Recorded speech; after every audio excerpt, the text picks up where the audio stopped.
Marc Molinaro is running for governor in New York State, and he's on the line right now. Listen, we're getting into the home stretch here, Mark. Good morning. 36 days, but who's counting? But who's counting?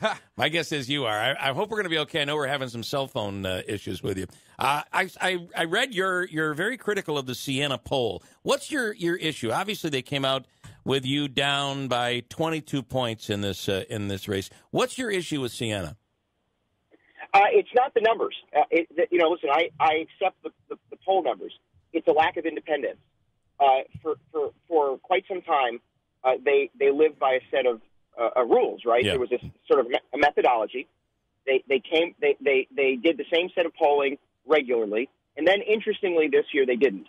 So ultimately, the institutions we rely on for independent consideration are not independent, and I think this governor continues to influence them, and we've seen it consistently.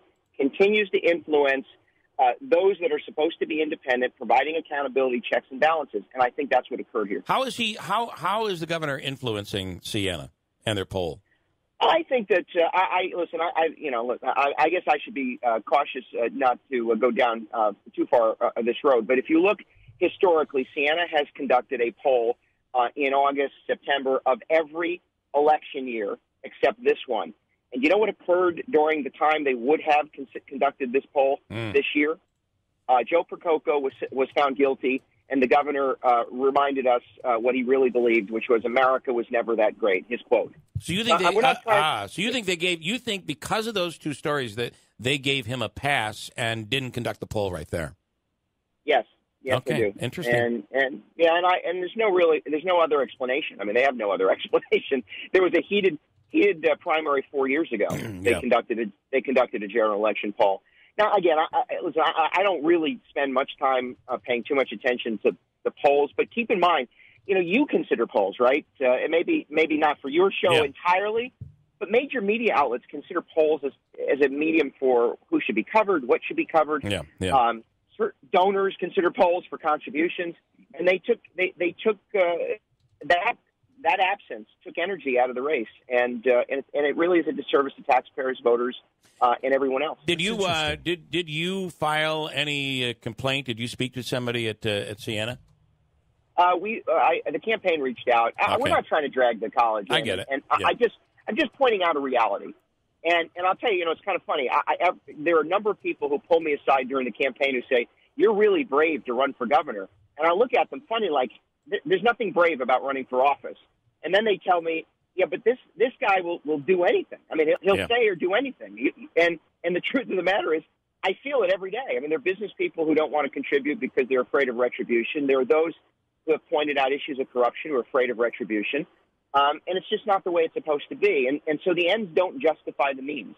Yeah. Now, I'll argue the ends. I mean, I don't think we're getting the what we pay for from state government. I don't think the governor's created the jobs. I don't think that we've seen the tax relief. In fact, New Yorkers know this.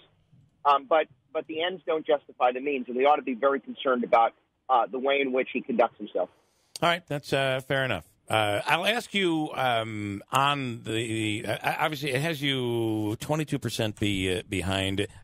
I would imagine you were hoping. I think a lot of Republicans were hoping that Cynthia Nixon would have done better against the governor, which would have given you a little more promise. But through all of that, and I guess this could be tied to that poll. Through all of what was going on, the primary came out, and they still voted for Andrew Cuomo.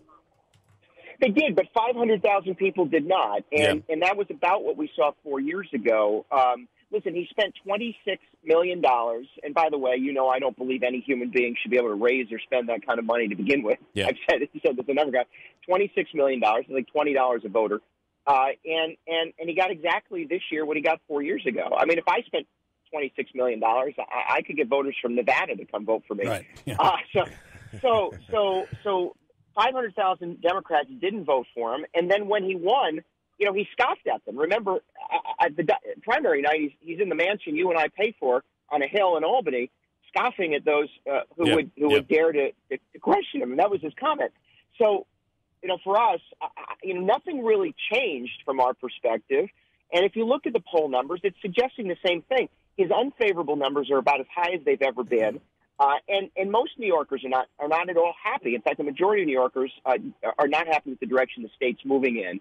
I question why you take a poll over 7 days. But I think that we are exactly where we expected to be, the underdog, but fighting hard and standing up for New Yorkers, which, by the way, is why last week we released a fairly comprehensive tax plan and my commitment to cut property taxes 30% over 5 years, because we know that that's how we're going to unleash real economic opportunity and health for people. So that would be big, and we certainly see it upstate and down in York County and in your region as well, down on Long Island, where property taxes are very, very high. Here's the question, though: if you cut property taxes by 30%, what else? What are you going to cut? What's your plan? What services? What programs get cut? Or how do you make up for that money? Well, first, we hold Albany accountable. Listen, when I came into office as Dutchess County executive, we faced a $40 million budget gap. And everyone said to me, you can't do it unless you sacrifice services. And you know what we did? We went to union employees, non-union employees, department heads, politicians, and the community. We came up with a roadmap.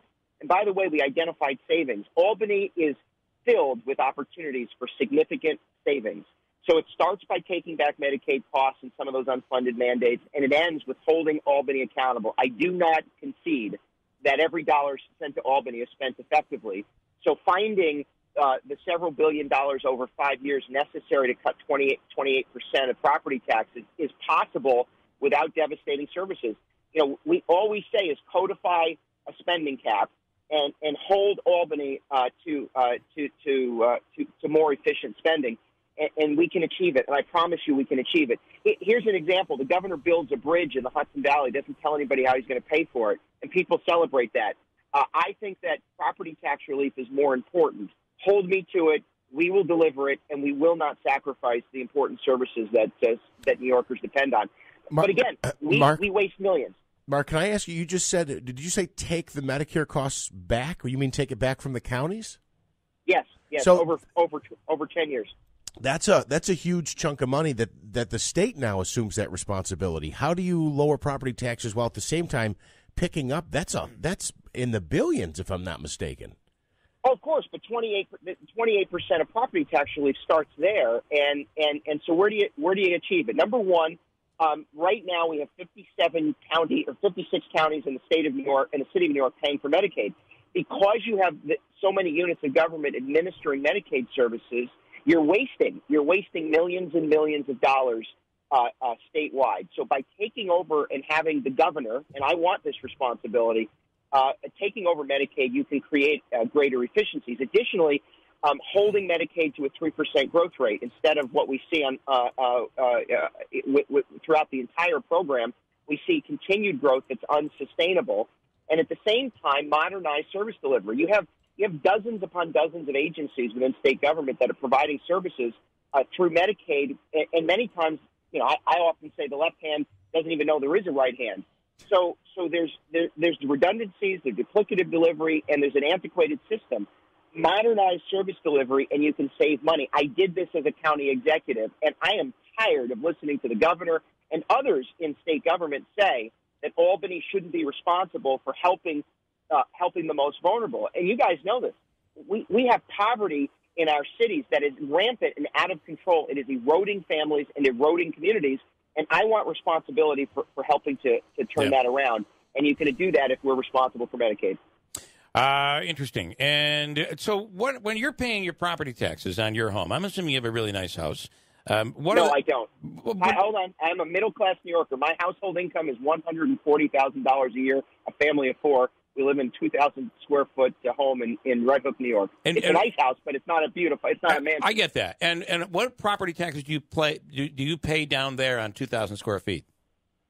2,000 square feet, a little under 2 acres. We're about $12,000 a year. Okay, all right. That's not much. That's probably about double what you'd pay up here.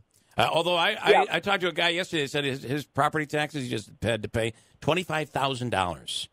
Yeah. Up here, that's a really nice house.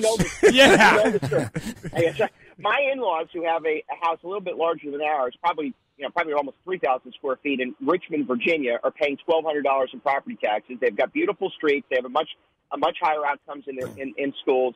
and they have a good relationship between counties and state government. I'm not saying we need to be somebody else, but we certainly can be better than we are. And if we don't provide property tax relief, we will continue to force New Yorkers out of the state or into poverty. So if we're going to make a promise to New Yorkers, it should be property tax relief. That's my commitment, 28% over 5 years. I asked you this the last time. We talked about, and I have to ask this, we talked about that direct mail piece when Claudia Tenney was running for Assembly, and you endorsed her opponent along with some others that worked with her in Albany. The recent New York Post story with the leaked memo that alluded to corruption and violence by the Brindisi campaign, the Brindisi family. Can you still support Claudia Tenney after that, and what's your take on it? I honestly don't know the memo. I apologize. I don't know the detail. I am getting fairly frustrated with the level of vitriol. So whether it's at the congressional race or at the Albany level or in Washington, if we don't tone it down and if we don't start respecting people, we're not enemies. We're political opponents. And if we don't respect that, we're going to erode democracy. And I like Anthony. I do like Claudia. I'm willing to serve with whomever. Fair enough. That's fair enough. And I appreciate the answer, and I didn't mean to cut you off guard with it. But as always, Marc Molinaro, thank you so much. I'm out of time. We appreciate it. We'll do it again.